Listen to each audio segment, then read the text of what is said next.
өлкөдөгү укук коргоо органдары үчүн жогорку кеңештен депутаттарын шайлоо учурунда шайлоо мыйзамдарынын бузулушун жооп берүү иш-чара иштеп чыгуу боюнча тренингдер уюштурулду. Окуу процессинде жаңы мамилени калыптанышын эске алуу менен тренингтерде эң квалификациялуу, тажрыйбалуу тергөө, иликтөө жана коомдук-коомсуздукту камсыздоо кызматкерлери чакырылды.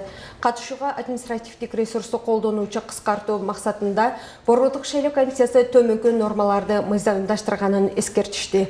Талапкерлер көрсөтүлгөн учурдан тартып, төмөнкү учурда кызматтык же кызмат укуктарын ыйгарым түрдө жүзөгө ашырууну токтотот, эгерде ал жогорку кеңештин депутатынан же президенттен тышкары мамлекеттик саясий кызматкер болсо, жергиликтүү кеңештин депутатынан тышкары муниципалдык саясий кызматкер болсо, мамлекеттик муниципалдык катышуу үчүн 30% ашык мамлекеттик муниципалдык ишкананын мекеменин жана алардын бөлүмдөрүнүн жетекчиси болсо. Талапкерлер көрсөтүлгөн учурдан тартып шайлоонун жыйынтыгы белгилүү болгуча кызматтык же кызмат укуктарын аткарууну токтотот, эгерде ал мамлекеттик кызматтын түрүнө карабастан жарандык, аскердик, укук коргоочулук, дипломатиялык, муниципалдык кызматкер болсо, жалпыга маалымдоо каражатынын кызматкери болсо.